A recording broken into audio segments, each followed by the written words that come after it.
नमस्कार। जय श्री राम, हर हर महादेव।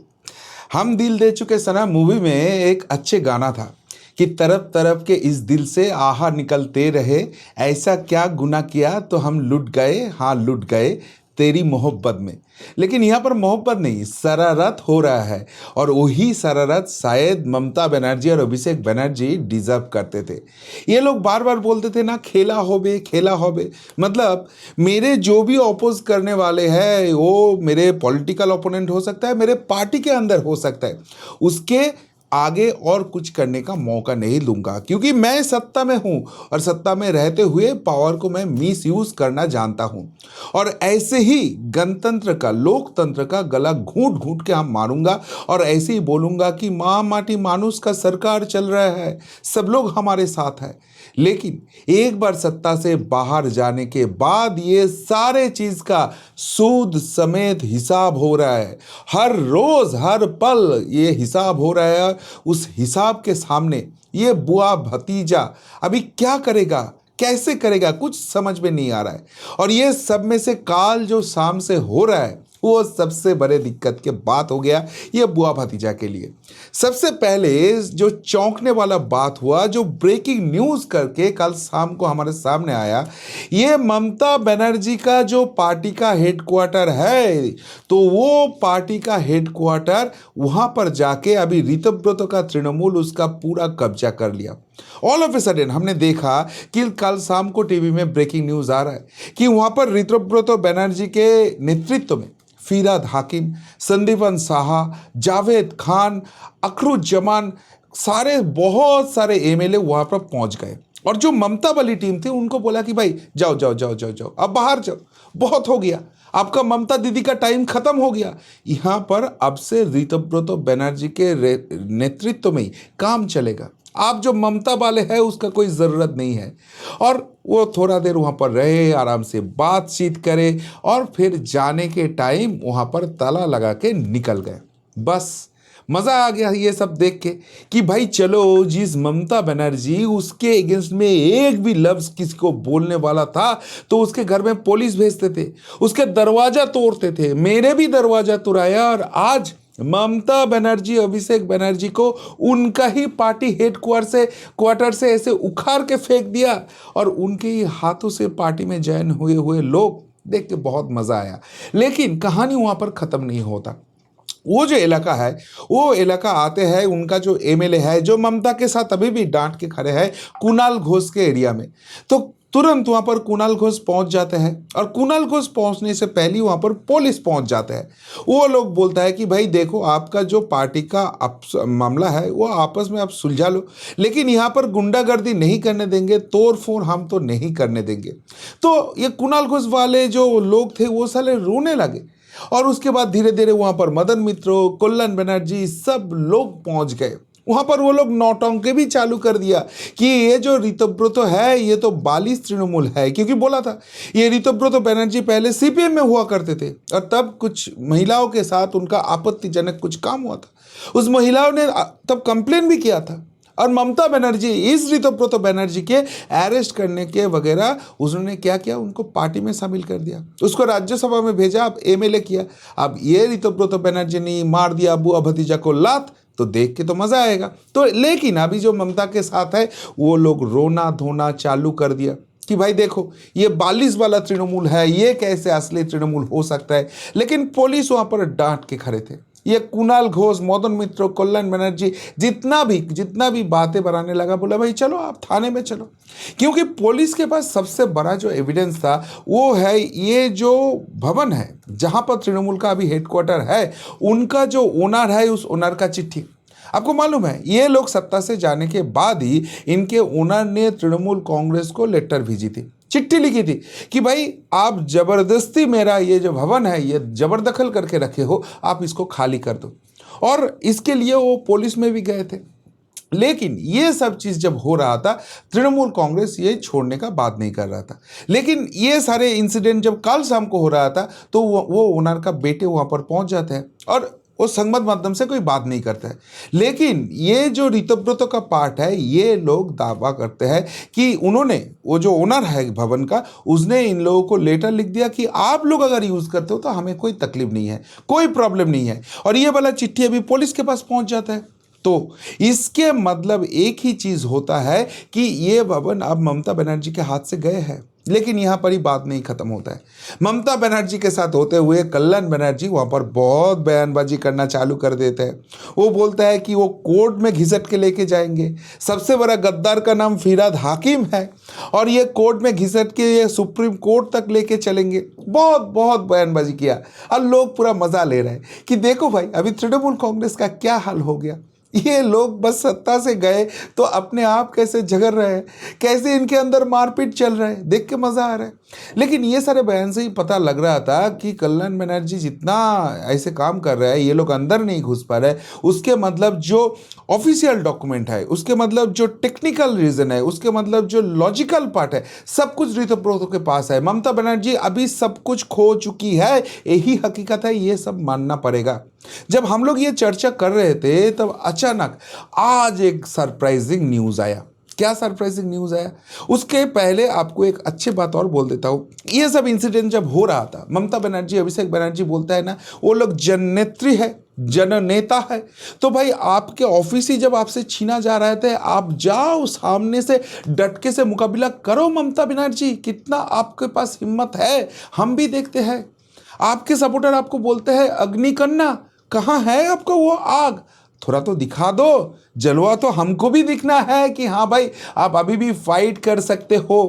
आप अपने पार्टी के लोगों से नहीं लड़ पा रहे हो, आप क्या भाजपा से लड़ोगे, आप क्या मोदी जी से लड़ोगे? आप जो वो बयानबाजी कर रहे हो वो बस बेलून हो रहा है, सबको मालूम पड़ रहा है। तो ये सब जब हो रहा है, ममता बनर्जी यहाँ पर डिफेंड करने के बदले में कहाँ चले जाता है? उनका जो एक्स पार्टी प्रेसिडेंट थे सुब्रत बख्शी, जिनको सब लैंप पोस्ट बोलते थे, ममता बनर्जी जैसे बोलते थे ऐसे ही ये बंदा करते थे। लेकिन ये सत्ता से जाने के बाद ये सुब्रत बख्शी बोला कि भाई मुझे बख्श दो, मुझे छोड़ दो, और वो राजनीतिक संन्यास ले लेता है। तो वो सुब्रत बख्शी के घर पहुंच जाते हैं। क्यों भाई, आप आओ सामने से लड़ो। एनीवे, ये सुब्रत बख्शी को हटा के आपको मालूम है जब ये ऋतव्रत ने अलग सा एक पार्ट बना लिया था, तो तृणमूल कांग्रेस ने, ममता बनर्जी ने, अभिषेक बनर्जी ने, उनका जितना भी शाखा संगठन है, उनका जितना भी पार्टी इंफ्रास्ट्रक्चर है, सब कुछ तोड़ दिए थे और वो नए से बनाए थे। और वो नए पार्टी इंफ्रास्ट्रक्चर में उनका जो स्टेट प्रेसिडेंट बने, उनका नाम है चंद्रिमा भट्टाचार्य। ये ममता बनर्जी के बहुत ही करीबी माना जाते थे। ममता बनर्जी इनको, इनका लास्ट जो मिनिस्ट्री थे वहाँ पर वित्त मंत्री बनाए थे। ऐसे ही नहीं, यहाँ पर जब इनका जो लीगल सेल है, ये तो सारे फॉल्स केसेस करते थे ममता बनर्जी का गवर्नमेंट, और इसलिए जब हाई कोर्ट में हम लोग इसको घिसट के लेके जाते थे, बस कानून के थप्पड़ पड़ते थे इनके गाल में। तो वो सारी चीज़ संभाल देने के लिए ममता बनर्जी ने इस चंद्रिमा भट्टाचार्य को बोल दिया था कि आप लीगल सेल भी देख लो।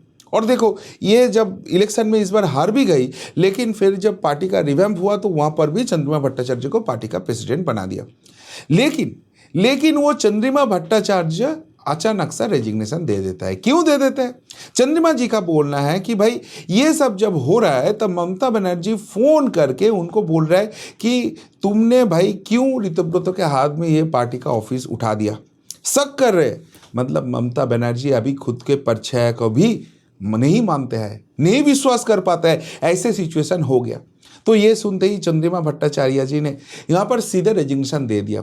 राज्य सभापति के रूप से तो दिया ही है, ऊपर से जितना भी पद था, जहाँ पर भी उसका सिग्नेटरी अथॉरिटी था, सारे जगह से उसने बोला कि मुझे भाई मुक्त कर दो, मुझे नहीं करना है ये सब चीज़।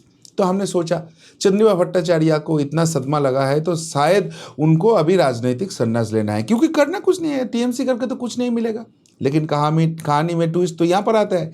ये चंद्रिमा भट्टाचार्य सीधा आज विधानसभा भवन में चले जाते हैं और वहाँ पर जो एलओपी बन के बैठा है ऋतव्रत बनर्जी, ये जो ममता बनर्जी के हाथ से सब कुछ छीन के लेके जा रहा है, वहाँ पर जाके चंद्रिमा भट्टाचार्य वहाँ पर मीट कर लेते हैं।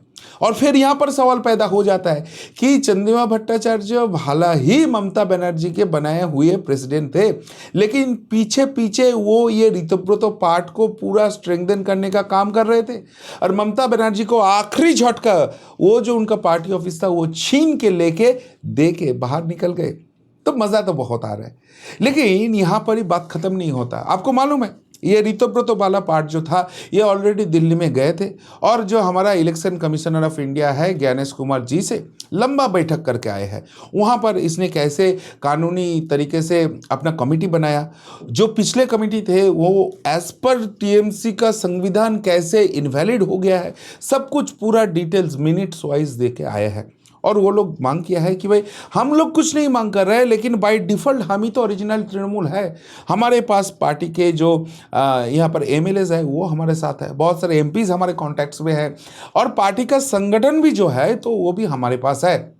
आप पार्टी का जो लोगो है, प्रतीक है और ये जो फंड है ये भी हमको ट्रांसफ़र कर दीजिए।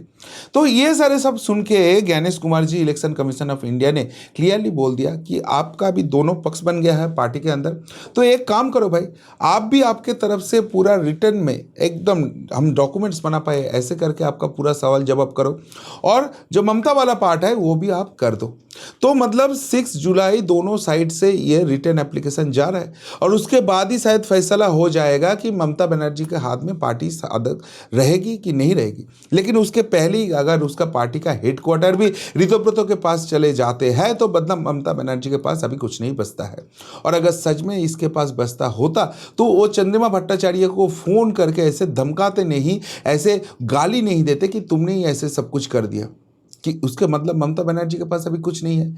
दूसरे एक बात है जो मैंने पहले ही आपको बता चुका हूँ, 21 जुलाई जो ममता बनर्जी और तृणमूल कांग्रेस का सबसे बड़ा प्रोग्राम है, तो इस बार तो सीधे बात गवर्नमेंट ने बोल दिया कि भाई आप धर्मतला में एस्प्लेनेड में वो वाला प्रोग्राम जहाँ पर आप हमेशा से ज़बरदस्ती करते आए हो, आपको तो वहाँ पर मौका नहीं मिलेगा, आपको करना पड़ेगा, तो आपको ब्रिगेड में करना पड़ेगा। लेकिन वहाँ पर भी अभी बवाल मच गया है। ये ऋतुव्रत वाला पार्ट बोलता है कि हम लोग असली तृणमूल है तो हमको ही वो करने का हक है, ममता बनर्जी को ये देने का कोई ज़रूरत नहीं है। और वो जो 21 जुलाई लास्ट टाइम किया था वो लेके अभी हाई कोर्ट में मामला फंसा है। तो इसके मतलब ममता बनर्जी पूरा घेराबंदी हो रहा है अपने पार्टी के अंदर।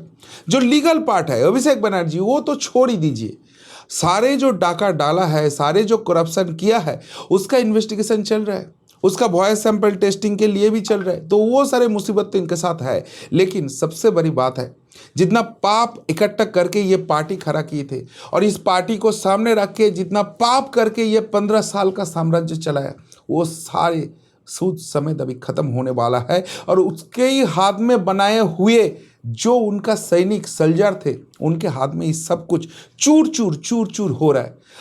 अपने बीच इसका लड़ाई झगड़ा चल रहा है, एक दूसरे को गाली दे रहा है, एक दूसरे को कोर्ट में घिसट रहा है। तो जनता जनार्दन यहाँ पर क्या करेगा, भारतीय जनता पार्टी क्या करेंगे? ममता बनर्जी बोलते थे ना कि उनको जबरदस्ती हराया गया, नहीं भाई, आपने ही आपका जो पार्टी था उसको खोखला बना दिया था और ऐसे खोखला बना दिया था, ये सत्ता से आप गए तो वहाँ पर मधु नहीं मिल रहा है, हानि आपको किसी को नहीं देने को मौका मिल रहा है और इसलिए आपका पार्टी आपको पूरा सबक सिखा रहा है। तो मज़ा तो बहुत आ रहा है। आप लोग क्या बोलोगे ये सब लेके? अगर कुछ बोलना है तो ज़रूर कमेंट बॉक्स में कमेंट करके बताना। अभी के लिए इतना ही, फिर मिलता है बहुत जल्दी। नमस्कार, जय हिंद, वंदे मातरम।